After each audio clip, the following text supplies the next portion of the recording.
যে উম্মত আমার ছোটর প্রতি স্নেহ করবে না, বড়দের প্রতি সম্মান ইজ্জত তাকাবে না, ইজ্জতের সে তাকাবে না, সে আমার উম্মতের অন্তর্ভুক্ত না।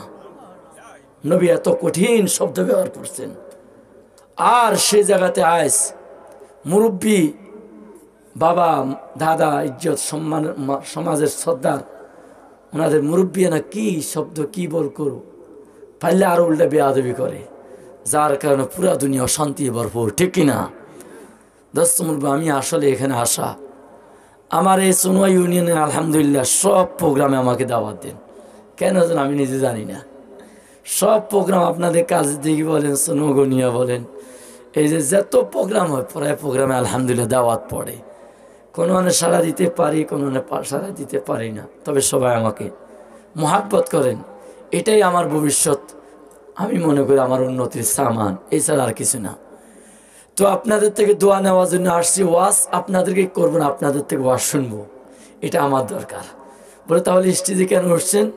हम खाके नौशीनों को मसनद पे ना बैठाओ, ये इश्क की तौहीन है, एजाज नहीं है। কবি আজিজুল হাসান মজরুব বলেন, আমি মাটির তৈরি মানুষ, আমাকে মাটির সাথে যত লাগাই রাখতে পারেন তত আমাকে আমি ধন্য মনে করি। স্টেজে ওঠা, চেয়ারে বসা, কুরসিতে বসা, এগুলা আমার জন্য ইজ্জতি নেই, বেইজ্জতি। তারপরেও কর্তৃপক্ষ যেহেতু আমাদেরকে ওঠার জন্য নির্দেশ দিয়েছেন, কর্তৃপক্ষরা এত সুন্দর করে আজকের এই আয়োজনটা করছেন। আমি দোয়া করেছি আজকে তাহাজ্জুদের নামাজ পড়ে একরামুল মুসলিমিন এই ফাউন্ডেশনের জন্য, এবং যারা আজকের এই তফসির মাহফিল আয়োজন করছেন ওনাদের জন্য আল্লাহ ওনাদের দিলে হিম্মত এখলাস আরও বাড়াই দিন, বলে আমিন। এই যুবক সন্তান যারা বিশেষ করে ফিকির করছেন, মেহনত করেছেন, তাদের এই মেহনতগুলি আল্লাহ পাক যেন কিয়ামত পর্যন্ত জারি সারি রাখেন, বলে আমিন। তাদের এই মেহনতগুলোকে আখিরাতের কিয়ামতের নাজাতের ওসিলা করে দিন, বলে আমিন। আমি খুতবা এবং দুরূদ শরীফ পর কোরআনে কারীমের সুপ্রসিদ্ধ সুপরিচিত একটি আয়াত তেলাওয়াত করেছি। আয়াত পূর্ণ তেলাওয়াত করে প্রথম অংশ তেলাওয়াত করেছি।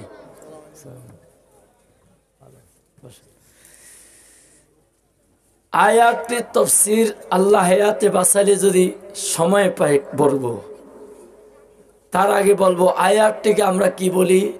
আয়াতুল কুরসি। কি বলি? আয়াতুল কুরসি। আল্লাহর হাবিব ফরমান, ক্বালা রাসূলুল্লাহ সাল্লাল্লাহু আলাইহি ওয়াসাল্লাম,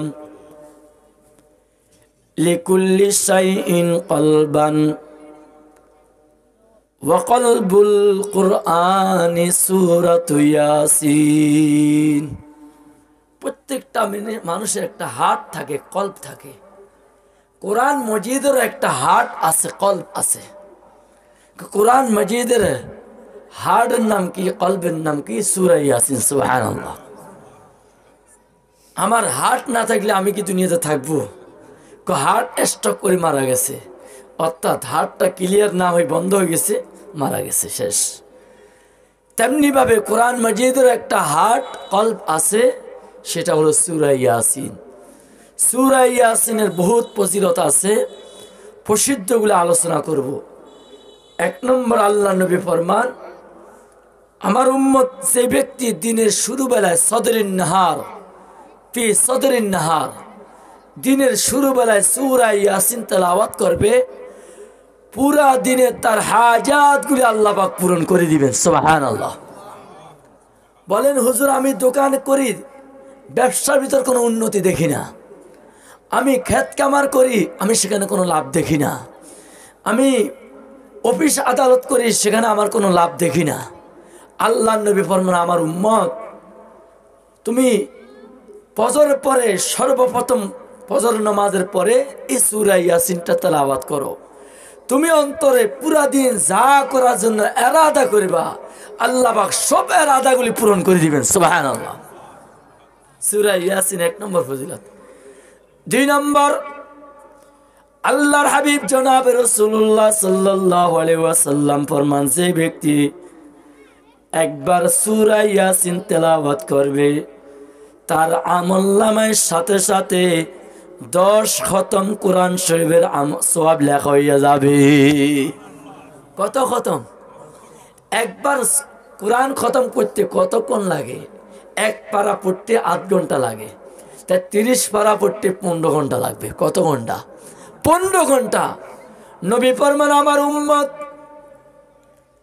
একবার ইখলাসের সহিত তুমি সূরা ইয়াসিন তেলাওয়াত করো, তোমার আমলনামার সাথে সাথে আল্লাহ পাক 10 খতম কোরআন শরীফের সওয়াব লিখিয়ে দিবে। সুবহানাল্লাহ। আওয়াজ এত আসছে কেন? মানুষ তো আছেন, বাইরের লোকেরা হুজুরের আওয়াজের মতে সমতিক্রম দিয়ে কেউ নাই। মোটামুটি তো আলহামদুলিল্লাহ যথেষ্ট, এর থেকে বেশি এই ঠান্ডার ভিতর প্রয়োজন নাই। যিনারা আসবেন তারা লাভবান হবেন, ঠিকই না? 1 নম্বর গুলো, 2 নম্বর, 3 নম্বর, আল্লাহর হাবিব জনাব রাসূলুল্লাহ সাল্লাল্লাহু আলাইহি ওয়াসাল্লাম ফরমান, আমার বাবা, আমার মা, আমার পরিবারের যে কেউ, আমার বাড়ির যে কেউ, আমার প্রতিবেশী, আমার সমাজের যে কেউ মৃত্যুর শয্যায় শায়িত, আমি বুঝতে পেরেছি উনি মারা যাবে। ওনার চেহারার অবস্থা আমি বুঝতে পারলাম উনি মারা যাবে। নবী ফরমান, তোমার বাবার সামনে তুমি কি করবা? হাউ মাউ করে কান্দি, কোনো লাভ নাই। আল্লাহর হাবিব ফরমান, বরং এই হাউ মাউ করে কান্দার দ্বারায় আমার বাবা কষ্ট পাবে, আমার মা কষ্ট পাবে, আমার প্রতিবেশীর কোনো লাভ হবে না। নবী ফরমান, তুমি যদি এমনই আন্দাজ করতে পারো, তাড়াতাড়ি তুমি দৌড়াও, ওযু করে আসো, তার পাশে বসে বসে তুমি পড়ো ইয়াসিন ওয়াল কুরআনিল হাকিম ইন্নাকা লামিনাল মুরসালিন আলা সিরাতিম মুস্তাকিম। নবী ফরমান, ওই বান্দার সাকরাতুল মাউত, মৌতের কষ্ট এই সূরা ইয়াসিন উসিলায় আল্লাহ পাক সহজ করিয়া দিবেন। হাউ মাউ করে কান্দে, অমুককে ডাকে, অমুককে ডাকা, আমি মুসলমান না? আমি অবস্থা বুঝে আমি উজু বানায় দৌড় দিব, মায়ের পাশে, বাবার পাশে বসে বসে সূরা ইয়াসিন তেলাওয়াত করব, আমার আব্বার রুহের সহজ বা বের হওয়ার ব্যস্ত হয়ে যাবে। সুবহানাল্লাহ। এরপরে নবী ফরমান, যিনি মারা যাবেন ওনার ভিতর যদি সূরা ইয়াসিন মুখস্থ থাকে, উনি নিজে যদি অনুভব করেন আমি মারা যাব, তাহলে আমি নিজেই মুখস্থ আছে সূরা ইয়াসিন, আমি নিজে যদি সূরা ইয়াসিন তেলাওয়াত করতে থাকি, আল্লাহর হাবিব ফরমান, উপর থেকে পানি ছাড়লে যেভাবে গরু গরু গরু করে নিচে দিয়ে নামিয়ে যায়, ওই মৃত্যু শয্যা শায়িত ব্যক্তির রুহটা তত সহজে বের হইয়া যাবে। আল্লাহর নবী বলেছেন, দুনিয়াতে থাকা অবস্থায় দোয়া করেছেন, আল্লাহুম্মা আইন্নি আলা গামারাতিল মাউতি ওয়া সাকারাতিল মাউত। হাদিসের ভিতর আছে সাকরাতুল মাউতে হাক্কুন, মৃত্যুর সাকরাত এটা হক। কারণ নবী বলেছেন, একজন স্বাভাবিক মানুষের সাকরাতের সময় তার কষ্ট যখন কম হয়, ওই কষ্টটা কেমন কম হয়? নবী বলেছেন, আল্লাহু আকবার, একটা ছাগলকে জবে করা ব্যতীত তার চামড়াকে স্লিপ ফেললে তার কাছে যেমনই কষ্ট অনুভব হয়, একজন স্বাভাবিক সাকরাতুল মওতের বান্দার এমনই কষ্ট হয়। হে দোস্ত, নবী পর্যন্ত দোয়া করেছেন, আয় আল্লাহ, আমার মৃত্যুর সময় পেরেশানি আসে যাবে, আমার যখন মৃত্যুর সাকরাত শুরু হবে তখন আমি আপনার সাহায্য প্রার্থনা করতে আসি। সাহাবায়ে কেরাম নবীকে প্রশ্ন করলেন, ইয়া রাসূলুল্লাহ, ইয়া হাবিবাল্লাহ, যারা ইমানদার, যারা 5 ওয়াক্ত নামাজ রেগুলার পড়ে, যারা দিনের উপর 24 ঘন্টা চলে, তাদেরও কি ওরকম কষ্ট হবে নাকি?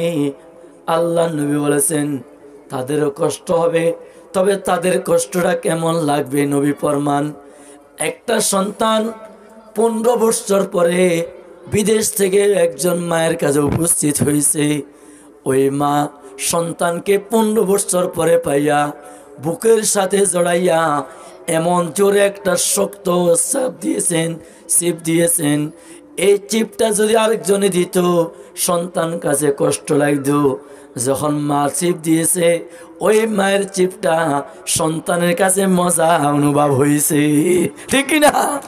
আল্লাহ নবী ফরমান একজন দিনদার, একজন ইমানদার, একজন সহি মানুষ যখন তার সকরাত শুরু হবে তারও কষ্ট হবে, তবে তার কষ্টটা ওই মায়ের বুকের শিবের মতো মজা অনুভব হবে।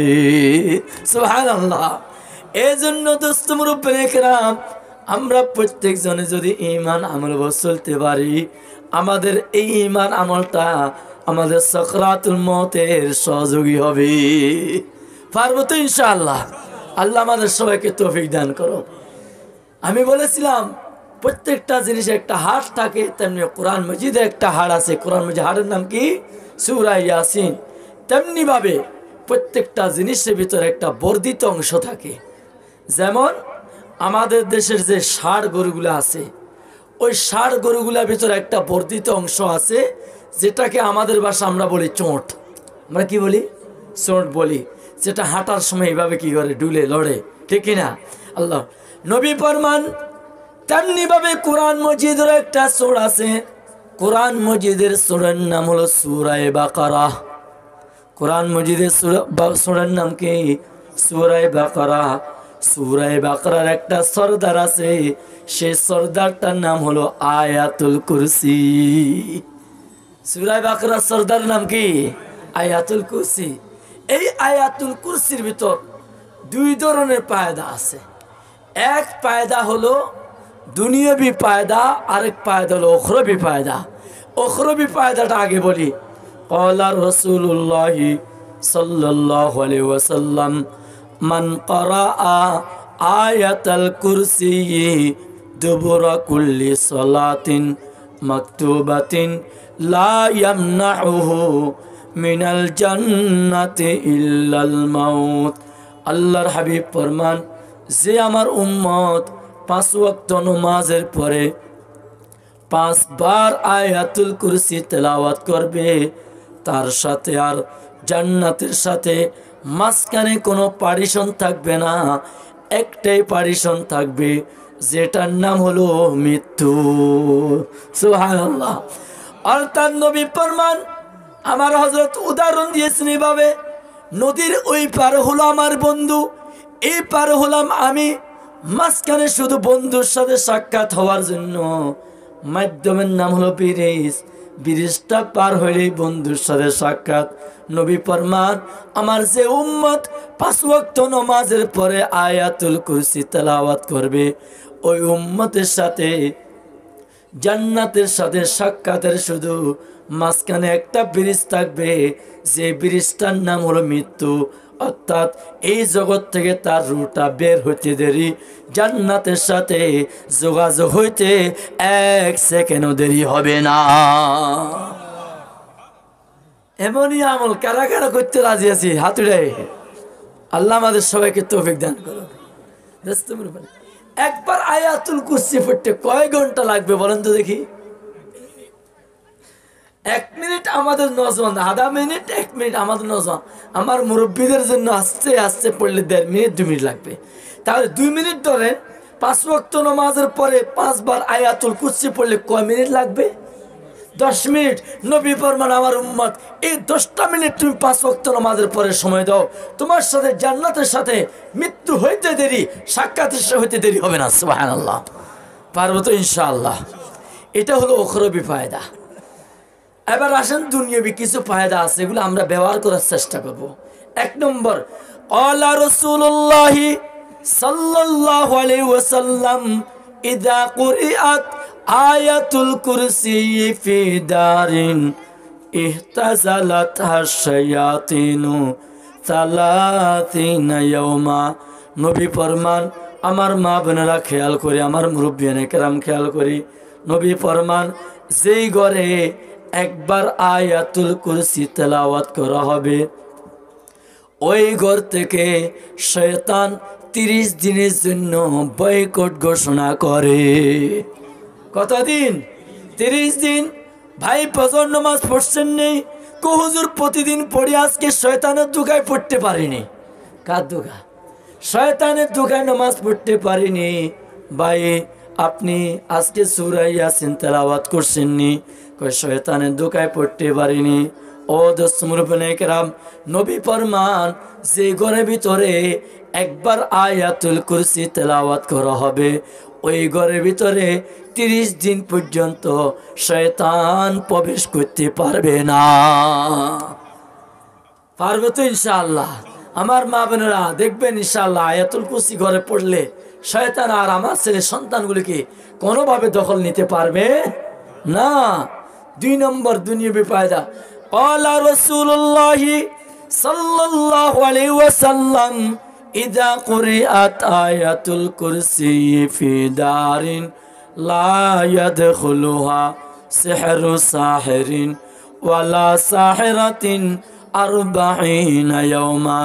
নবী ফরমান যে ঘরের ভিতরে একবার আয়াতুল কুরসি তেলাওয়াত করা হবে ওই ঘরের ভিতরে 40 দিন পর্যন্ত কোন পুরুষ জাদুঘর অথবা কোন মহিলা জাদুঘর তার জাদুঘরীকে কার্যকরী করতে পারবে না।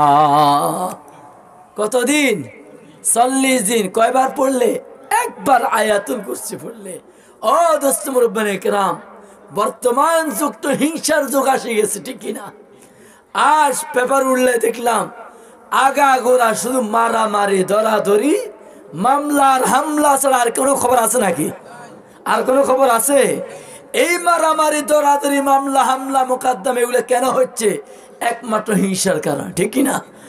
আল্লাহর হাবিব জনাবে রাসূলুল্লাহ সাল্লাল্লাহু আলাইহি ওয়াসাল্লাম ফরমান, আমার উম্মত যে 3.5 হাত বড়ির ভিতরে 1 সরিষা পরিমাণে হিংসা থাকবে ওই 3.5 হাত বড়ি কোনোদিন জান্নাতে প্রবেশ করতে পারবে না। দোস্ত মুরব্বিনে কেরাম, হিংসা কাকে বলে? সহজ সরলে বুঝাই দিব। হিংসা বলা হয় আমার ভাইয়ের বালাই আমার কাছে ভালো না লাগার নাম হিংসা। বুঝাতে পারছি? আমার ভাইয়ের বালাই আমার কাছে ভালো না লাগার নাম হিংসা। বলে কেমন? উদাহরণ দেন। আমি কদু গাছ রোপণ করলাম, আমার ভাইও কদু গাছ রোপণ করছে, একই দিন রোপণ করলাম। আমার ভাইয়ের কদু গাছে এমন কদু ধরা শুরু হয়েছে, প্রতিদিন 10-15টা করে কাটি কাটি আমাদের বুধবাড়িয়া বাজার, সোনো বাজার বিক্রি করে। খাই তো সারে না, বিক্রি করিও সারতে পারতেছে না। আর আমার কদু গাছে একটা কদু ধরছে, তাও 3 বেকা দিয়েছে। কয় বেকা? ওই যে আমার ভাইয়ের কদু গাছে যে কদু ধরে, মনে চাই গভীর রাত্রে অন্ধকার আসি, আমার ভাইয়ের কদু গাছের গোড়াটা আমি উঠাই দিই। ও দোস্ত মুরব্বিনে কেরাম, এমনই আমার মনে চাওয়া, এটার নাম হলো হিংসা। এটার নাম কি? হিংসা। দোস্ত মুরব্বিনে কেরাম, আমি বিয়ে করলাম, আমার ভাইও বিয়ে করেছে। আমার বড় ভাইয়ের ছেলে 3 জন, রঙে ডঙে কতে সুন্দরে, সব দিক দিয়ে 1 নম্বর।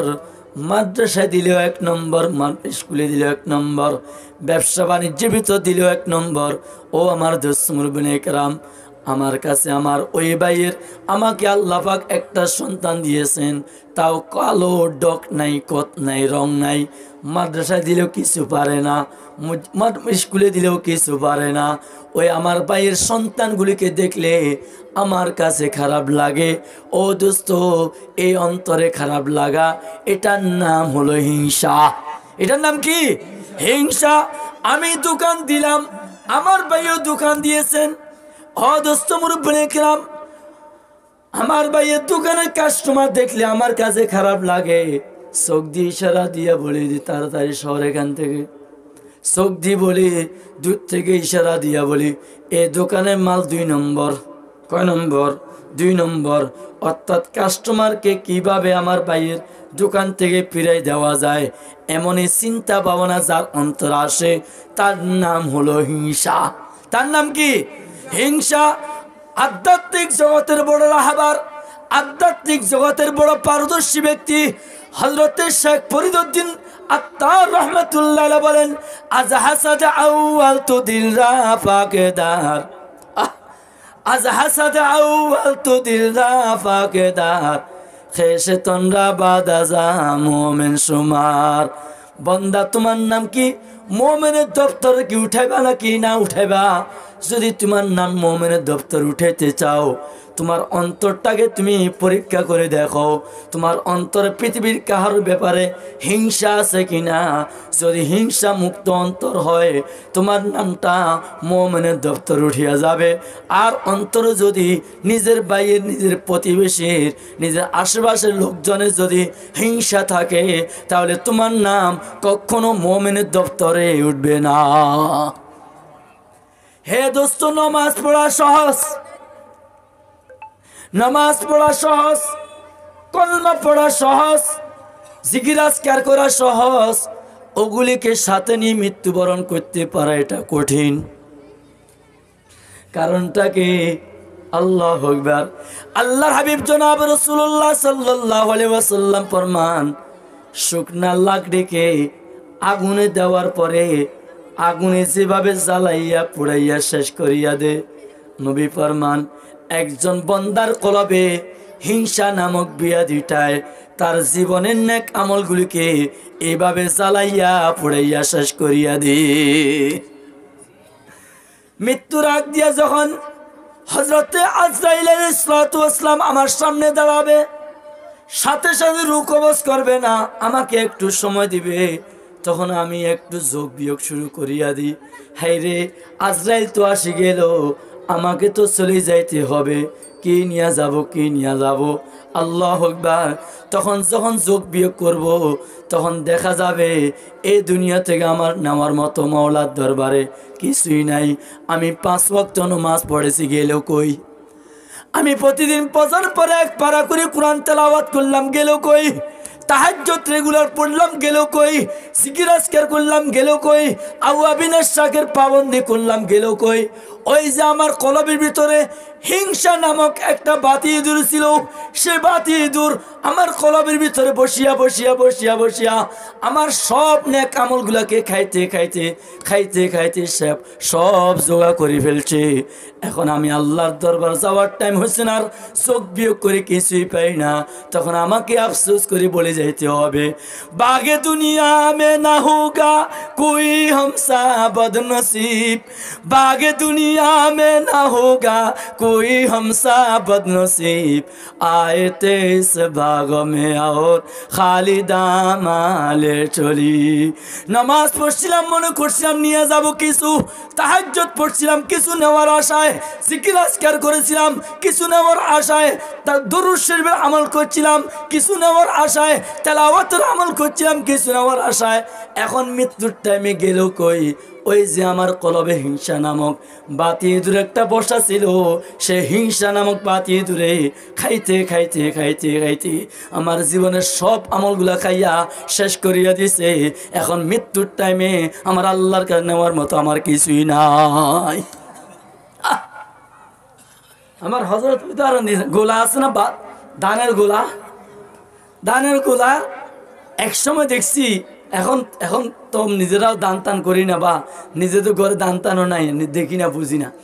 এক সময় দেখছি আমাদের মুরব্বীরা এক এলাকার ভিতরে একটা আমি গিয়ে এসছি, দান আসছি, ঠিকই না। তখন কার্তিক মাসের দোকানের ভিতর মাল উঠাবে বা বাজারের ভিতর ব্যবসা বাণিজ্য করা, বা একটা উদ্দেশ্য করি 10 মণ ধান গোলা ভিতর কি করে আবদ্ধ করে রাখে। এগুলা কেন? এগুলা সিদ্ধ করবো না, এগুলো বিক্রি করে সামনে অমুক কাজটা করার খেয়াল, সামনে অমুক কাজটা কি করার খেয়াল।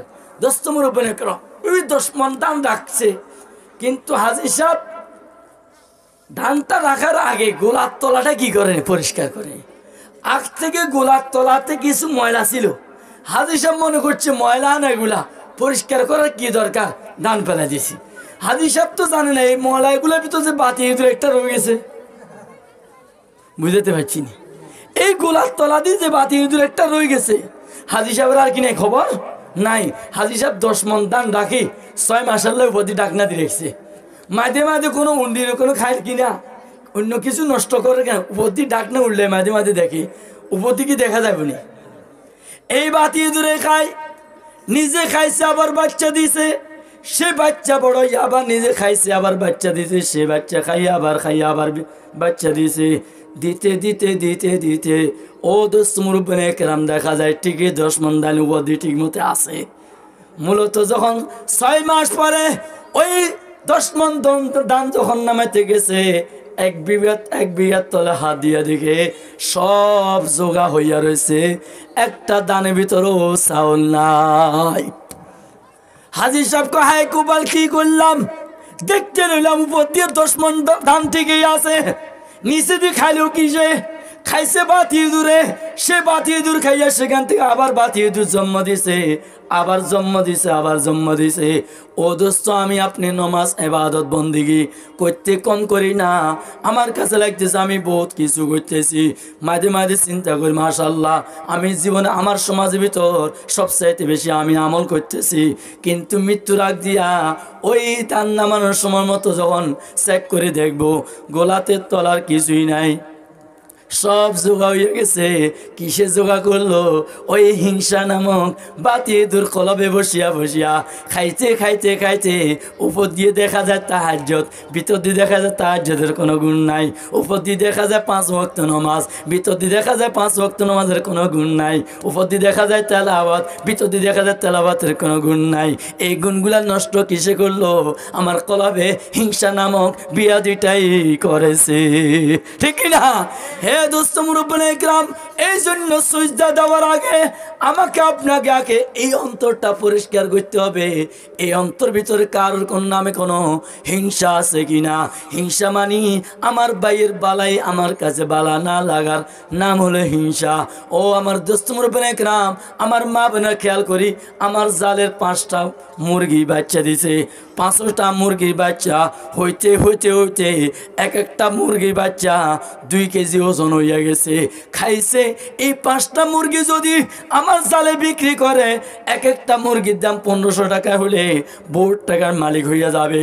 দেখলে মুরগিগুলো আমার কাছে খারাপ লাগে, মনে চায় একবার লাঠি দিয়ে বাড়ি মারি দি, মনে চায় একবার দাও মারি দি, মনে চায় একবার গলা টিপি দি, মনে চায় একবার পাগল হাতে দিয়া দি, মনে চায় একবার শিয়ালে হাতে দি। এই যে মনে চাইতেছে, এই মনে চাওয়ার নাম হলো হিংসা। মানে চাওয়ার নাম কি? হিংসা। আল্লাহ পাক রব্বুল ইজ্জত ফরমান ওয়াদারু যাহিরাল ইসমি ওয়া বাতিনা।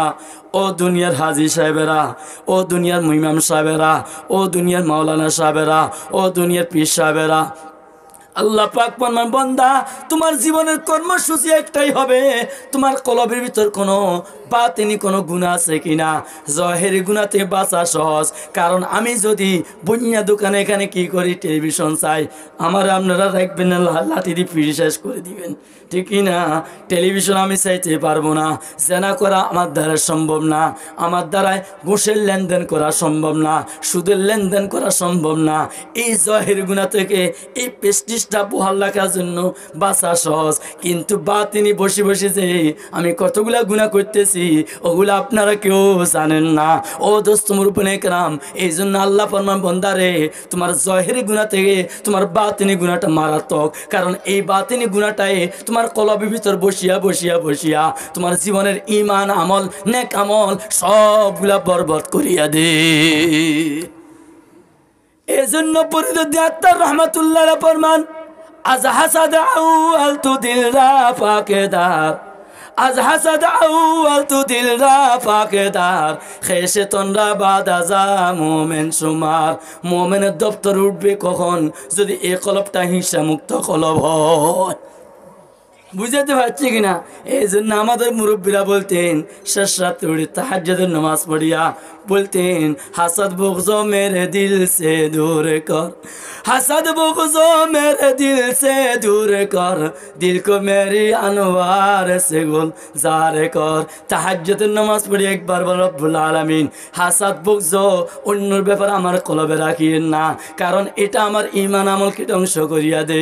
আয় আল্লাহ আমার এই কলবটাকে আপনার মার পথে নূর দিয়া ভরপুর করিয়া দিন। দোস্ত মুরব্বী کرام, এই জন্য সজাগ থাকবো।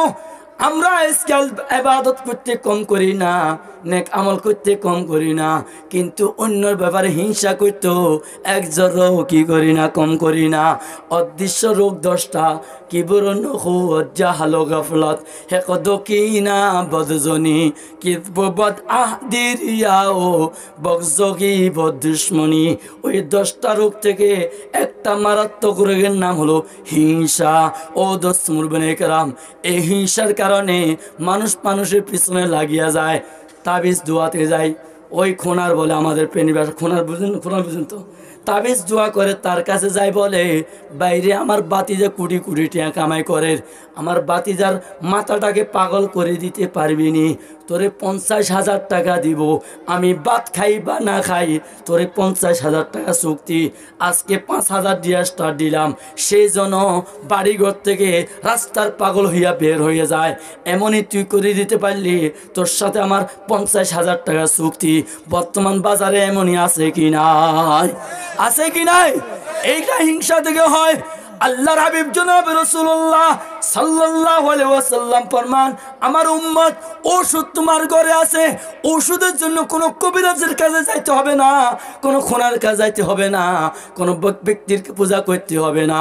তুমি কোরআন মসজিদের 3 নম্বর পারা উল্লাইয়া প্রথম পৃষ্ঠায় তুমি বসিয়া পড়ো, আল্লাহু লা ইলাহা ইল্লা হুয়াল হাইয়ুল কাইয়ুম লা তাখুযুহু সিনাতুন ওয়ালা নাওম লাহু মা ফিস সামাওয়াতি ওয়া মা ফিল আরদ من ذا الذي يشفع عنده إلا بإذنه يعلم ما بين أيديهم وما خلفهم ولا يحيطون بشيء من علمه إلا بما شاء وسع كرسيه السماوات والأرض ولا يؤوده حفظهما وهو العلي العظيم। আল্লাহ নবী বলেন, আমার উম্মত তোমার ঘরের ভিতরে একবার চূড়ায় বাকরা থেকে এই আয়াতুল কুরসির তেলাওয়াত করো, 40 দিন পর্যন্ত তোমার ঘরের ভিতরে কোনো পুরুষ জাদুঘর অথবা কোনো নারী জাদুঘর তোমার ঘরে কার্যকরী করতে পারবে না। সুবহানাল্লাহ বলবেন না? কতদিন? একবার পড়লে পাওয়ার কতদিন থাকবে? 40 দিন। এই জন্য আমলটা কারা করতে রাজি? নারায়ে তাকবীর। আওয়াজ আসতে হয়েছে, আর একটু জোরে নারায়ে তাকবীর। আল্লাহ আমাদের সবাইকে কবুল করেন। আল্লাহ কয় নম্বর গেছে? 2 নম্বর। 3 নম্বর, আল্লাহর হাবিব জনাব রাসূলুল্লাহ সাল্লাল্লাহু আলাইহি ওয়াসাল্লাম ফরমান, আমার উম্মত ঘুমের বিছনায় যাইয়া, শোয়ার বিছনায় যাইয়া আলতু পালতু গল্প গুজব না করিয়া, তমুকের গীবত শিকায়ত না করিয়া তুমি শোয়ার বিছনায় যাইয়া বলো, আল্লাহু লা ইলাহা ইল্লা হুয়াল হাইয়ুল কাইয়ুম। এ আয়াতুল কুরসিটা পড়ো। নবী ফরমান, যে ব্যক্তি তার শোয়ার বিছনায় যাইয়া এই আয়াতুল কুরসিটা তেলাওয়াত করবে, তার জান এবং তার মালগুলিকে আল্লাহ পাক রব্বুল ইজ্জত, আল্লাহ পাকের মিলিটারি ফেরেশতা দ্বারা হেফাজত করবেন। মিলিটারি ফেরেশতা দ্বারা কি করবেন? হেফাজত করবেন। ও দোস্ত মুরব্বিনে কিরাম, বর্তমান সমাজে আমাদের মাল সম্পদ, আমাদের জানের হেফাজতের জন্য আমরা মোটা ওয়াল করিনি, মোটা ওয়াল করি, মোটা গ্রিল লাগাই, গেটের ভিতর পরাদার 1, 2, 3, 4 নম্বর পরাদার। দোস্ত ও আমার মুরব্বিনে কিরাম, পেপার পত্রিকার ভিতর কোন বাড়ির ডাকাতির কথা উঠে? আমার আপনার বাড়ির ডাকাতির কথা কি পেপার পত্রিকা উঠে নাকি? ওই সমস্ত বাড়ির ডাকাতির কথা উঠে যে সমস্ত বাড়িতে 8-10টা পরাদার, মোটা গ্রিল, মোটা দেওয়াল, এরপরও তার জানমাল হেফাজত হয়নি। তাহলে কি বোঝা যায়? আমার জানমাল কোনোদিন মোটা দেওয়ালে হেফাজত করতে পারে না, মোটা গ্রিলে হেফাজত করতে পারে না, শত ফরাদারও আমার জানমাল হেফাজত করতে পারে না। আমার জানমাল হেফাজত করনওয়ালা কে? আওয়াজ দিয়ে বলেন কে? আল্লাহ পাক রব্বুল ইজ্জত যে আমলটা নবী আমাদেরকে দিয়েছেন, নবী ফরমান, তুমি শোয়ার বিছনায় এই দোয়াটা পড়ে ঘুমাও, আয়াতুল কুরসিটা পড়ে ঘুমাও, তোমার জান, তোমার মালগুলিকে আল্লাহ পাক রব্বুল ইজ্জত আল্লাহ পাকের রহমতের ফেরেশতা দ্বারায় হেফাজত করবেন। হে দোস্ত মুরব্বিনে কেরাম, আমরা কোনো বক্তা না, আজে বাজে কথা বলি, সময় কাটাবার টাইম আমাদের নাই। যেগুলা দরকারি কথা তাও তো বলি শেষ করতে পারি না। মেশকাত শরীফের ভিতরে একটা হাদিস আছে, ওই হাদিসের একটা ঘটনা। হযরত আবু হুরায়রা রাদিয়াল্লাহু তাআলা আনহুকে আল্লাহর হাবিব জনাবে রাসূলুল্লাহ সাল্লাল্লাহু আলাইহি ওয়াসাল্লাম বাইতুল মালের মাল হেফাজত করার জন্য দায়িত্ব দিয়েছেন। অর্থাৎ বাইতুল মালের কোন মাল? গম, ওই যে আটা বানায় গম, ওই গম হেফাজতের জন্য দায়িত্ব দিয়েছেন কাকে? হযরত আবু হুরায়রা রাদিয়াল্লাহু তাআলা কে? আল্লাহ নবী আবু হুরায়রা রাদিয়াল্লাহু তাআলা আনহু পুরা রাত জাগরিত থাকিয়া ওই মালগুলি পরাদারি করতেছেন। একদিন হঠাৎ করে গভীর রাত্রে দেখা গেছে একজন চোরা বেড়া সেই মাল, সেই গমকে চুরি করার জন্য আসছে। আবু হুরায়রা রাদিয়াল্লাহু তাআলা আনহু ওই চোরা বেড়ার হাতটা ধরে ফেলছেন। ধরার পরে চোর ধরা খাইলে প্রথমে কি বলে? হুজুর রে, হাজী সাহেব রে না, কয় বাবা রে, অভাবে আমার স্বভাব নষ্ট। কয়নি হুজুর আমার অভাবের স্বভাব নষ্ট, আমি চোর নয়, আমার ঘরে অভাবের কারণে আমি আজকে আপনার ঘরে চলে আসি, আমার শেষবার মতো মাফ। বুঝে আসেনি? অভাবের স্বভাব নষ্ট। হযরত আবু হুরায়রা রাদিয়াল্লাহু তাআলার কাছে এমনই শব্দ বলার কারণে আবু হুরায়রা কয়, যা তোরে ছাড়িয়ে দিলাম। পরের দিন সকালবেলায় ফজরের নামাজের পর আল্লাহর হাবিবের সুন্নত ছিল রাত্রের ভিতরে কোনো ঘটনা ঘটলে আল্লাহর হাবিব সাহাবায়ে কেরামদেরকে বলতেন, সাহাবায়ে কেরামদের ভিতর কোনো ঘটনা ঘটলে আল্লাহর নবীকে বলতেন। হযরত আবু হুরায়রা বললেন, ইয়া রাসূলুল্লাহ, ইয়া হাবিবাল্লাহ, আমি যখন রাত্রির ভিতরে মালগুলি পহরা দিতে গেলাম, গভীর রাত্রির ভিতরে আমার মালগুলি চুরি করার জন্য একজন চোরা বেড়া আসছিল। আল্লাহ নবী ফরমালেন, আবু হুরায়রা কি করলা? বললেন, ইয়া রাসূলুল্লাহ, ইয়া হাবিবাল্লাহ, সে নাকি অভাবের স্বভাব নষ্ট হয়ে গেছে, যার কারণে আমার থেকে সে চলে গেছে, তাকে আমি ছাড়ে দিয়েছি। নবী ফরমালেন, আবু হুরায়রা রে, ওই চোরা বেড়া আগামী রাত্রে আবারও আসবে। হযরত আবু হুরায়রা রাদিয়াল্লাহু তাআলা আনহু নবীর মুখ দিয়ে শোনা মানে সকালবেলা সূর্য ওঠার ভিতর সন্দেহ থাকে মুহাম্মাদুর রাসূলুল্লাহ সাল্লাল্লাহু আলাইহি ওয়াসাল্লামের কথার ভিতর কোনো সন্দেহ আছে নাকি? না না, সাহাবায়ে কেরামের ভিতরে এমন ঈমান ছিল যার কারণে সাহাবায়ে কেরাম আল্লাহু আকবার এমনই উন্নতি লাভ করেছেন। একজন সাহাবী রাসূল পাতলা পায়খানা শুরু হয়ে গেছে, তার বড় ভাইয়ের দৌড়ে আসছেন নবীর কাছে, হে রাসূলুল্লাহ, ইয়া হাবিবাল্লাহ, আমার ভাইয়ের পাতলা পায়খানা খুব জোরে চালু হয়ে গেছে। নবী ফরমান, আমার সাহাবী, যাও তুমি তোমার ভাইকে মধু খাওয়াই দাও। কি খাওয়াই দাও? মধু খাওয়াই দাও। বর্তমান যুগে যদি আজকে আমাদের ইমাম সাহেব যদি কয় তোমার ভাইয়ের অসুস্থ, তুমি মধু খাওয়াই দাও, আমি বলতাম, হুজুর আপনার এই ব্যাপারে কোনো জানা নাই, মধু খাইলে পেট আরো উল্টা ছুটবে, আপনি কি মধু খাবার কথা বলতেছেন? এটা কোনোদিন হইতে পারবে না, ঠিক না? সাহাবী রাসূল নবী বলতে দেরি কোনো চুঁচেরা নাই, ডাইরেক্ট বাড়িতে চলে গেলেন, যাই সুন্দর করে ভাইকে মধু খাওয়াই দিয়েছে। এই মধু খাওয়ার পরে ভাইয়ের পাতলা পায়খানা এবার ডাইরেক্ট হইয়া গেছে, ভাইয়ের পাতলা পায়খানার মাত্রা বেড়ে গেছে। সাহাবী রাসূল নবীর দরবারে আসি বললেন, ইয়া রাসূলুল্লাহ, ইয়া হাবিবাল্লাহ, আপনি বলেছেন মধু খাওয়াই দেওয়ার জন্য, আমি মধু খাওয়াই দিয়েছি। ইয়া রাসূলুল্লাহ, পাতলা পায়খানা তো বাড়ে গেছে।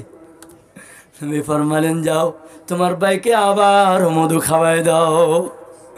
সাহাবী রাসূল কোনো চুঁচলা করেন নেই, ডাইরেক্ট চলে গেলেন, যাইয়া ভাইকে আবার মধু খাওয়াই দিয়েছে। এবার আর মাত্রা নাই, ডাইরেক্ট চালু হয়ে গেছে। সাহাবী রাসূল দৌড়িয়া আবার নবীর দরবার আসলেন, ইয়া রাসূলুল্লাহ, ইয়া হাবিবাল্লাহ, আমার ভাইয়ের পাতলা পায়খানা তো এখন ডাইরেক্ট হয়ে গেছে। নবী ফরমালেন, আমার সাহাবী, আল্লাহ বলেছেন কি, ইয়াখরুজু মিন বুতুনিহা শারাবুম মুখতালিফুন আলওয়ানুহু ফিহি শিফাউল লিন্নাস। নবী বলেন, আমার সাহাবী, আমার আল্লাহর ঘোষণা হলো মধু মানব জাতির জন্য শেফা। মানব জাতির জন্য কি শেফা? আমার তো বুঝে আসে না, তোমাকে আমি বললাম খাবার দিতে, তুমি বারবারই বলো পেটের অসুখ বাড়ি যেতেছে। এবার তৃতীয়বার মতো যাই দেখো, আবার যাও, আবার যাইয়া তৃতীয়বার মতো মধু খাওয়াই দাও। সাহাবী রাসূল চোঁচেরা করেননি, ডাইরেক্ট যাইয়ান বড় ভাইকে মধু খাওয়াই দিয়েছেন। আল্লাহু আকবার। তৃতীয়বার পরে হাসতে হাসতে সাহাবী রাসূল নবীর দরবার আসতেছেন। আল্লাহ নবীকে, আমার সাহাবী রে তুমি হাসতেছো কেন? কে ইয়া রাসূলুল্লাহ, ইয়া হাবিবাল্লাহ, যখন আমি তৃতীয়বার মধু খাওয়াই দিলাম সাথে সাথে আমার ভাইয়ের পেট সুস্থ হইয়া গেছে। আল্লাহু আকবার। হে দোস্ত, তার নাম ইমান। তার নাম কি? ইমান। আর আমি আপনি হলে কইতাম হুজুর আপনি বুঝেন না এগুলা, হুজুর আপনি বুঝবেন না, আমার বাড়ির পেটের অসুখ বাড়ি, আপনার কথা কেন শুনবো? আমি এমবিবিএস ডাক্তারের কাছে যাবো, ঠিক কি না? হ্যাঁ দোস্ত মুরব্বিনে কিরাম, সাহাবে কিরাম, ফজরের নামাজের পরে আল্লাহর হাবিব জনাবে রাসূলুল্লাহ সাল্লাল্লাহু আলাইহি ওয়াসাল্লামকে বর্মাতেছেন। হযরত আবু হুরায়রা বললেন, নবী কি বললেন? আগামী রাত্রে সে আবার আসবে। আবু হুরায়রা রাদিয়াল্লাহু কোমর খিঁচিয়া শক্তভাবে ওয়াদা করে নিছে, সে আমার সাথে ওয়াদা করেছে আর আসবে না, তাকে আগামী রাত্রে আসলে কোনোভাবে ছাড়বো না। আবু হুরায়রা রাদিয়াল্লাহু তাআলা রাত্রে পরাদারি করতেছেন, হঠাৎ করে দেখতে ওই সূরা বেড়া আবারও আসছে। এমন ভাবে যাই ধরছে, তুই না, তুই আমার সাথে গতকাল ওয়াদা করছিস আর আসবি না, তোরে এখন আমি আর ছাড়বো না। সোরাইয়া কয়, বাবারে আমার শেষবারের মতো মাফ করে দে। কানতে কানতে চোখের পানি, চোখের পানি আগে বাইর, ঠিক না? চোখের পানি সোরাইয়া চোখের পানি আগে বাইর হয়, চোখের পানি ফেলাইয়া কো, বাইরে আমার শেষবার মতো আমি ওয়াদা করতেছি, আমি আর এখানে আসবো না। তার চোখের পানি দেখি হযরতে আবু হুরায়রা দিলের ভিতর কি দয়া চলে আসে, কয় যা শেষবার মতো তোরে ছাড়ে দিলাম। পরের দিন সকালবেলা আল্লাহর হাবিবকে বললেন, ইয়া রাসূলুল্লাহ, ইয়া হাবিবাল্লাহ, ওই সূরা বেড়া তো গত রাত্রে সে আবারও আসছিল। নবী বললেন, কি করলা? ইয়া রাসূলুল্লাহ, ইয়া হাবিবাল্লাহ, তার আমি ছেড়ে দিয়েছি। কেন ছাড়লা? ইয়া রাসূলুল্লাহ, শেষবার মতো তওবা, শেষবার মতো কান্নাকাড়ি করে কাগুতি মাগুতি করে আমার থেকে ছুড়িয়া চলে গেছে। আল্লাহ নবী ফরমান, আবু হুরায়রা রে, ওই সুরাইয়া আগামী রাত্রে আবারও আসবে। হযরত আবু হুরায়রা রাদিয়াল্লাহু তাআলা আনহু এই খবর শোনার সাথে সাথে কোমর এমন খিসা খিচ্ছেন, কয় না, আজকে যত কাগতি মাগতি করবে, যত চোখের পানি ফেলানো ফেলবে, আজকে তাকে কোনোভাবে আমি ছাড়বো না। আপনাদের কষ্ট হয়নি? হে দোস্ত মুরব্বিনে কিরাম, আল্লাহু আকবার। কয় না, আজকে যত কাগতি মাগতি করবে, যত কান্নাকাটি করা হবে, আজকে ছাড়া হবে না। হযরতে আবু হুরায়রা বসে রয়েছে। ঠিক তৃতীয় রাত্রে ও সূরা বেড়া আবারও আসে, যাইয়া এমন দৌড়া দৌড়ছে, কয় না, চোখের পানি ফেলায় না, কান্নাকাটি করে না, তওবা করে, কয় না, কয় যে তোরে সুরাইয়া বুঝছি আজকে তৃতীয় রাত্র হুজুর তো পাক্কা করে নিছে, আমার আর ছাড়বে না। কানে কানে একটা কথা কয়, ও আবু হুরায়রা, আমি তোমাকে একটা আমল দিব। তোমার একটা কি দিব? আমল দিব। হযরতে আবু হুরায়রা তো আমলের পাগল। কিসের পাগল? আমলের পাগল। আমলের কথা শুনে কয়, হ্যাঁ তুই কি বললি? তোমাকে একটা আমল দিব। কি আমল বল? ওই সুরাবিয়া কয়, ও গো আবু হুরায়রা, তুমি পুরা রাত্র এখানে এত কষ্ট করে জাগৃত রইয়া তুমি পরাদারি করতেছো, আজ সামনে রাত্র থেকে তোমাকে আর পরাদারি করতে হবে না। এক কাজ করো, তুমি রাত্রে শোয়ার বিছনা যাইয়া এ দোয়াটা পড়ে নিবা, আল্লাহু লা ইলাহা ইল্লা হুয়াল হাইয়ুল কাইয়ুম লা তাখুযুহু সিনাতুন ওয়ালা নাওম লাহু মা ফিস সামাওয়াতি ওয়া মা ফিল আরদ। এই আয়াতুল কুরসিটা হযরতে আবু হুরায়রা শিখিয়ে দিলেন। আবু হুরায়রা, তুমি যদি রাত্রে শোয়ার বিছনা যাইয়া এই দোয়াটা পড়ে ঘুমাও, তোমাকে আর মালগুলি পরাদারি করতে হবে না। তোমার জান মাল, তোমার বাড়িঘর সব কিছুকে আল্লাহ পাক রব্বুল ইজ্জত, আল্লাহ পাকের রহমতের ফেরেশতা দ্বারা হেফাজত করবেন। সুবহানাল্লাহ। আস্তে কোন। হে দোস্ত মুরব্বিনে কিরাম, হযরতে আবু হুরায়রা রাদিয়াল্লাহু তাআলা আনহু এই খবরটা শুনিয়া এত সুন্দর আমল পাইলেন। আল্লাহ খুশি, কয় যা তোর সারি দিলাম। সুরাইয়ার সারি দিয়েছে। সকালবেলা আল্লাহর হাবিবের দরবার যায়, কয় ইয়া রাসূলুল্লাহ, ইয়া হাবিব আল্লাহ, ওই সুরাইয়া বেড়াতো তৃতীয় রাত্র আসছিল। নবী কয় কি করলা? কে ইয়া রাসূলুল্লাহ, ইয়া হাবিব আল্লাহ, সে তো আমাকে একটা সুন্দর আমল দিয়ে বিদায় নিয়েছে। কয় কেমন? কে ইয়া রাসূলুল্লাহ, ইয়া হাবিব আল্লাহ, আমি নাকি রাত্রে শোয়ার বিছনায় যাইয়া এই আমলটা করলে আমার জান মালগুলিকে আল্লাহ পাক রব্বুল ইজ্জত, আল্লাহ পাকের রহমতের ফেরেশতা দ্বারা হেফাজত করবেন। যখন আবু হুরায়রা বললেন, সাথে সাথে আল্লাহর হাবিব জনাব রাসূলুল্লাহ সাল্লাল্লাহু আলাইহি ওয়াসাল্লাম বললেন, আবু হুরায়রা, ওই সুরাইয়ারে তুমি চিনোনি? কয় না ইয়া রাসূলুল্লাহ, আমি চিনি না। নবী বললেন, সেই হলো ইবলিস, শয়তান। কি? সে কে? ইবলিস, শয়তান। আল্লাহর হাবিব জনাব রাসূলুল্লাহ সাল্লাল্লাহু আলাইহি ওয়াসাল্লাম বর্ণনা দিলেন, আবু হুরায়রা, যদিও বা ইবলিস চার কথার ভিতর শতে শত মিথ্যা, শতে শত কি মিথ্যা, তবে তোমাকে যে আমলটা আজকে দিয়েছে সে আমলটা শতে শত সত্য। ও দোস্ত মুরব্বিনে কেরাম, আমি বুঝাতে চাচ্ছি ইবলিস চার এই আমলটা হাদিসের ভিতর আছে। ইবলিস চার মানে মুক্তি পাওয়ার রাস্তা না খুলছে। ইবলিস চার চাইছিল হযরতে আবু হুরায়রা রাদিয়াল্লাহু তাআলা আনহুর ঈমানকে ধ্বংস করার জন্য, ঈমান ধ্বংস করতে পারছেনি। ও আমার দোস্ত মুরব্বিনে কেরাম, এই জন্য রাত্রে শোয়ার বিছনায় যায়, ইউটিউবে ঢুকবো, ফেসবুকে ঢুকবো, আল্লাহু আকবার, ইন্টারনেটে ঢুকবো না, আল্লাহু লা ইলাহা ইল্লা হুয়াল হাইয়ুল কাইয়ুম, এই আয়াতুল কুরসিটা কারা কারা পড়তে রাজি আছি? আল্লাহ আমাদের সবাইকে তৌফিক দান করুক। শেখ মুজিবুর রহমান সাহেবের যুগের একটা ঘটনা বাস্তব। মুরব্বী একজন ফজর নামাজ পড়ি কোরআন তেলাওয়াত করে। ইয়ং 15-16 বছর বয়সের ইয়ং পোলাপাইন, 18 বছর 20 বছর, এমনই 10-15 জন 16 জন ওনার সামনে হাজির, হাজি সাহেবের সামনে। হাজি সাহেব তেলাওয়াত করেন। হাজি সাহেব তেলাওয়াত শেষ করছেন, হাজি সাহেব, আমরা আসছি আপনাকে একটা কথা জিজ্ঞাসা করতে। কি কথা? আমরা যে আপনার বাড়িতে আসবো আপনাকে বলছে কে? কি রে, বুঝলেন না? আমরা যে আপনার বাড়িতে আসবো আপনাকে বলছে কে? হাজি সাহেব কো ভাই তোমরা কি বলো, আমি তো কিছু বুঝলাম না, আগাও জানি না গোড়াও জানি না। এবার ডাকাতের সর্দারে কয়, হাজি সাহেব এবারে শুনেন, গত রাত্রে আমরা এই 15-16 জন আপনার বাড়ি ডাকাতি করার জন্য আসছিলাম। আসি দেখতে যে আপনার বাড়ির চতুর্দিকে সাদা পোশাকধারী কতগুলা লোক দাঁড়াইয়া রয়েছে। ওই লোকগুলা দেখে আমরা বাগজে দূরতে শেষ এক জায়গায় একত্রিত হয়েছি। একজনের দোষারোপ করে, তুই হাজি সাহেবের কইছত, না হলে হাজি সাহেব আগ থেকে প্রস্তুতি নিল কেমনে? তুই কইছত, না হলে হাজি সাহেব প্রস্তুতি নিল কেমনে?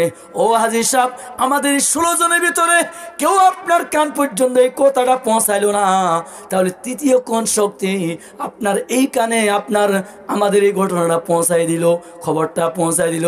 হাজি সাহেবের বাইরে তোমাদের মুখে শুনতেছি, বাস্তবিক রাত্রে কি হয়েছে না হয়েছে আমার কিছুই জানা নাই।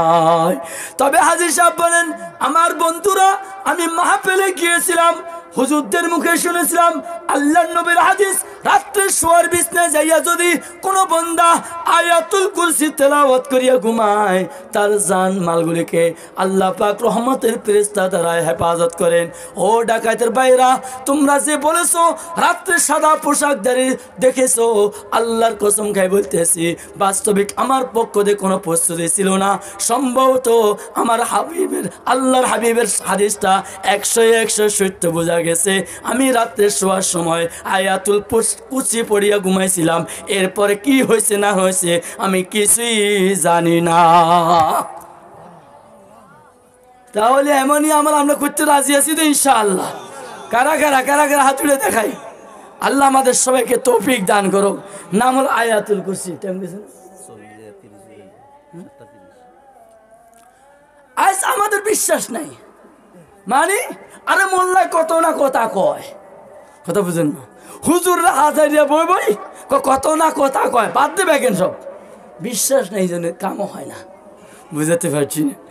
হযরতে খালিদ বিন ওয়ালিদ রাদিয়াল্লাহু তাআলা আনহু দোস্ত মুরব্বিনে কেরাম, এমনই নবীর প্রতি বিশ্বাস ছিলেন।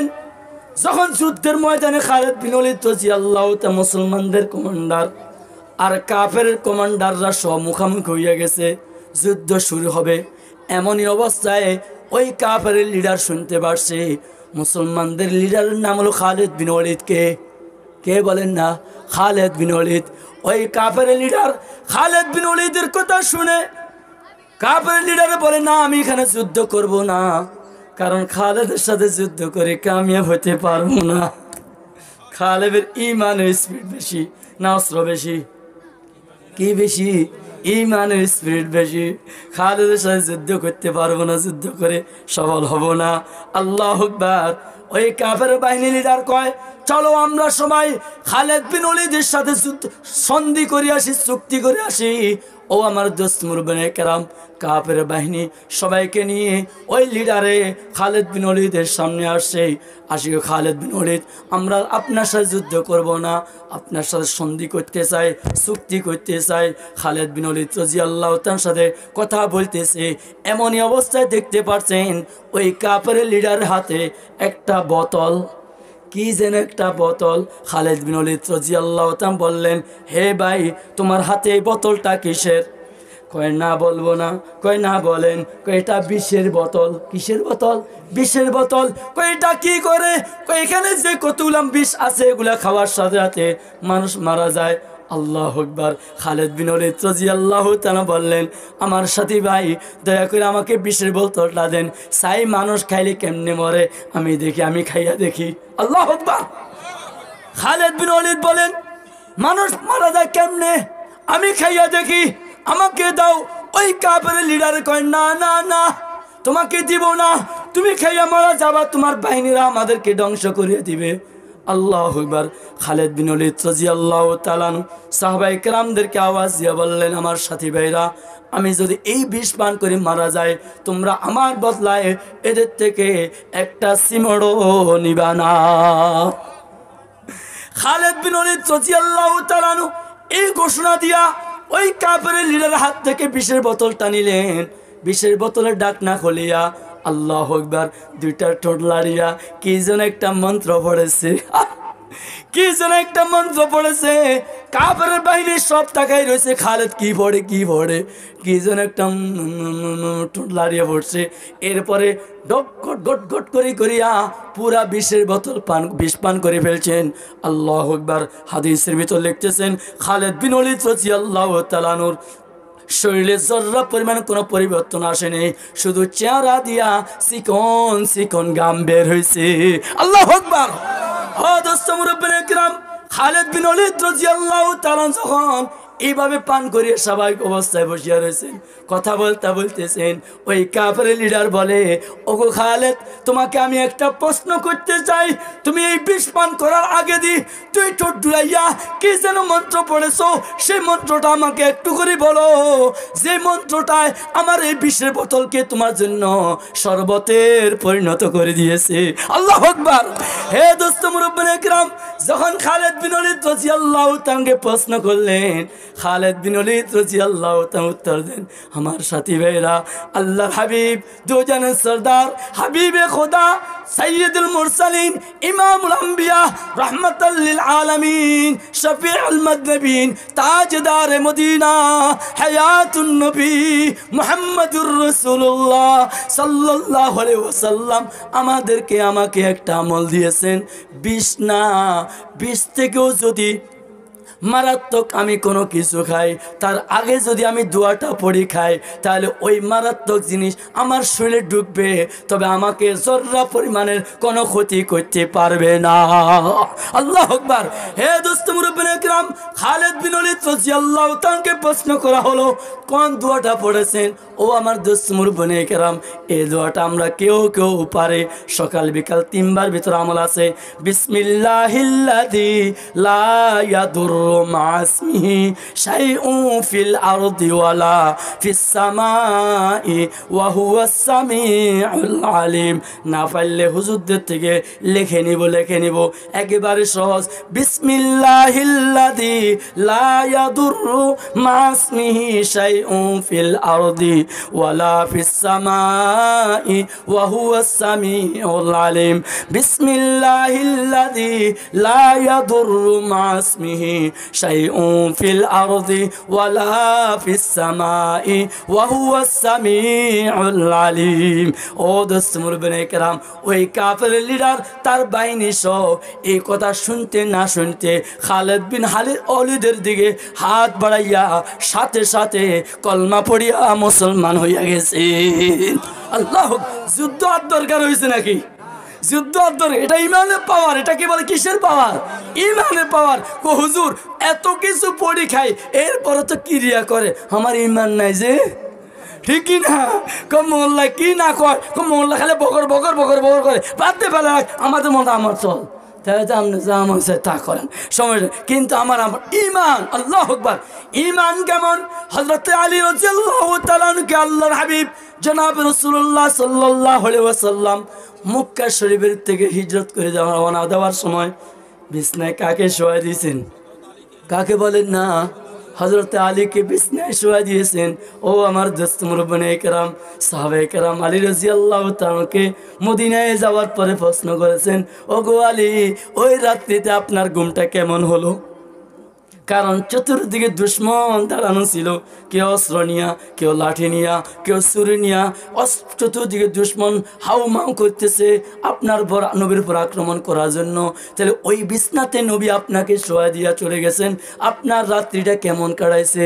হযরতে আলী বলেন, আমার সাথী ভাইরা শুনেন, আমার জীবনের আরামের ঘুম গেলে ওই রাত্রিতে সবচেয়ে বেশি আমি আরামের ঘুম গিয়েছি। আল্লাহু আকবার। হে দোস্ত মুরব্বিনে কিরাম, সাহাবায়ে কেরাম আশ্চর্য কি বললেন আলী, আমরা হলে তো রাত্রে ঘুম তো দূরের কথা, ছটপট করতাম, কিসের আবার ঘুম? চতুর্দিকে দুশ্মন দাঁড়ায় রয়েছে, না জানি কেউ গুলি মারি দেয় কিনা, না জানি কেউ ছুরি আঘাত করে কিনা, না জানি সরাসরি আক্রমণ করে কিনা, আমরা হলে তো ঘুম তো দূরের কথা, শোয়াও তো ছুটতে পারতাম না। হযরত আলী বললেন, আলীকে প্রশ্ন করলেন, আলী আপনার কিভাবে ওই রাত্রে আরামদায়ক ঘুম হয়েছে? আলী আওয়াজ দিয়ে, আমার সাথী ভাইরা তোমরা দেখেছো আমাকে নবী শোয়াই দিয়েছেন। শুধু এটাই শেষ নয়, আলী বলেন, আমার কানে কানে মুহাম্মাদুর রাসূলুল্লাহ সাল্লাল্লাহু আলাইহি ওয়াসাল্লাম আমার কানে কানে কিছু কথা বলেছেন। কি কথা বলেছেন? আর নবী বলেছেন, আলী তোমাকে আমি শোয়াই দিয়ে যাইতেছি, তোমার সাথে আমার মদিনায় সাক্ষাৎ হবে। আল্লাহু আকবার। এটার নাম ইয়াকিন, এটার নাম বিশ্বাস। আমাকে যখন আমার হাবিব, আল্লাহর হাবিব জনাব রাসূলুল্লাহ সাল্লাল্লাহু আলাইহি ওয়াসাল্লাম বলেছে, আলী তোমার সাথে আমার মদিনায় সাক্ষাৎ হবে, এই কথা যখন আমাকে বলেছেন, আমি আলীর 100 বিশ্বাস হয়ে গেছে। আজকে মক্কার কাফের লিডাররা নয়, সারা দুনিয়ার সব দুশ্মন যদি আমি আলীকে ঘেরাও করে, আমি আলীর জর্রা পরিমাণে ক্ষতি তারা করতেই পারবে না। আল্লাহু আকবার।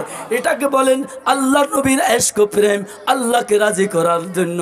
ও দোস্ত, আরেকটা বলি ছোট্ট করে, হযরতে আলী ইহুদিকে মারার জন্য শোয়াইছে, ইহুদিকে মারার জন্য শোয়াইছেন, ইহুদির বুকের উপর বসে গেছে। আল্লাহু আকবার। হাতে ছুরি, শুধু এখন ছুরিটা টান দিবে, এতটুকুই শেষ। এই মুহূর্তের ভিতর ইহুদি জমিনে শোয়া অবস্থায় আলীর মুখের উপর থুতু মেরে দিয়েছেন। এই থুতু মারার সাথে সাথে হযরতে আলী আর এক জর্রা পরিমাণে সেই বুকের উপর বসা ছিল না, সাথে সাথে জমিনে নামে চলে আসছে। ইহুদি তো আশ্চর্য, কিরে আলী এত সুন্দর সুযোগ পাইয়া আমারে হত্যা করলো না, আমাকে জবে করলো না কেন? আলী কি সমস্যার কারণে আলী আমার বুক থেকে নামে আসছে? ও আমার দোস্ত মুরব্বিনে কেরাম হযরতে আলীকে প্রশ্ন করলেন, আলী এত সুন্দর সুযোগ থাকার পরেও আপনি কেন আমাকে জবে করলেন না? আপনি কেন আমাকে হত্যা করলেন না? আলী বলে, ও ইহুদি শুনে রাখ, আমি তোর বুকে বসা পর্যন্ত, আমার অন্তরে বসার পর্যন্ত আমার অন্তরে একমাত্র আল্লাহ আল্লাহ রাসূলের মুহাব্বত ছিল। কার? আল্লাহর মোহাব্বত ছিল প্রবল। তুই যখন জমিন থেকে আমি আলীর মুখের উপর থুতু মেরে দিয়েছস, এবার আমার ব্যক্তিগত একটা তোর উপর গুসা আসিয়া গেছে। আমি এখন চিন্তা করলাম এই মুহূর্তের ভিতর তোর গলা ভিতরে ছুরি চালাই দিই, তাহলে আমার এই যে জবে করাটা আমার আল্লাহ আল্লাহ রসুলের মোহাব্বতে হবে না, এটা আমার ব্যক্তিগত গুসায় জব হবে। এই জন্য আমি তোকে গুসার পর জবে না করিয়া তোর বুকের উপর নামে চলে আসি। ওই ইহুদির সাথে সাথে আলীর সামনে হাত বাড়াইয়া কয়, আলী তাড়াতাড়ি আমারে কলমা পড়াই মুসলমান বানাইয়া দে। আল্লাহু আকবার। ও দোস্ত, এগুলোর নাম ঈমান। এটার নাম কি? ঈমান। আল্লাহ পাক রব্বুল ইজ্জত আমাদের প্রত্যেকজনকে ঈমান আমল উপর মৃত্যু পর্যন্ত হায়াত কাটাইয়া জীবন যাপন করার তৌফিক দান করুক। ওয়া আখির দাওয়ানা আনিল হামদুলিল্লাহি রাব্বিল আলামিন। প্রতি ইংরেজি মাসের প্রথম শুক্রবার আপনাদেরই মাদ্রাসা লালপথ সুলতানিয়া মাদ্রাসাতে মাসিক জোড় হয়। ফেব্রুয়ারি মাসের 3 তারিখে হবে। আপনাদের এই এলাকা থেকে, আমার এই এলাকাতে, আপনাদের আমার এই এলাকা থেকে, আমি যেহেতু এই এলাকার বাসিন্দা, এই এলাকার জন্মভূমি আমার এই এলাকায়, তো আমার এই এলাকা থেকে বহুত মুরব্বীরা, বহুত নজওয়ানরা আলহামদুলিল্লাহ সেই প্রোগ্রামে যান। আমি আপনাদের সবার প্রতি দাওয়াত রাখতেছি। ফেব্রুয়ারি মাসের 3 তারিখে আসর থেকে আসা পর্যন্ত হবে। সবার প্রতি দাওয়াত রইল। কষ্ট হয়ে গেলে ইনশাআল্লাহ খুশি হব, আমি দোয়া পাবো। আল্লাহ আমাদের সবাইকে মৃত্যু পর্যন্ত নেক আমল এবং আজকের এই মাহফিল এইভাবে মৃত্যু পর্যন্ত করে যাওয়ার তৌফিক দান বলে আমিন। আমি তাহাজ্জুদ পড়ে দোয়া করেছি আজকের এই প্রোগ্রামটার জন্য, কারণ আমার জন্মের ভূমি এটা কবুল হলে সব কিছু কবুল। আজকের এই মাহফিলটাকে আমাদের সবার হেদায়েতের উসিলা করুন বলে আমিন। যুবক ভাইরা যারা মেহনত করেছেন, পরিশ্রম দিয়েছেন, আল্লাহ সবার হায়াতি ভিতরে বরকত দান বলে আমিন। সবার ঈমান আমলের তরক্কি দান বলে আমিন। আজকের এই মাহফিলকে এই এলাকার প্রত্যেকটা ঘরের হেদায়েতের উসিলা করি বলে আমিন। প্রত্যেকটা ঘরের নামাজি হওয়ার উসিলা করি বলে আমিন। পর্দানসীন হওয়ার উসিলা করে দিন বলে আমিন। প্রত্যেকটা ঘর থেকে এই উসিলা আলেমে হক্কানি রব্বানি তৈয়ার করে দিন বলে আমিন। এই উসিলা প্রত্যেকটা ঘরকে আল্লাহর হাবিবের সুন্নত দিয়ে সুন্দর করে সাজাইয়ে দেন বলে আমিন। আসসালামু আলাইকুম ওয়া রাহমাতুল্লাহি ওয়া বারাকাতুহু।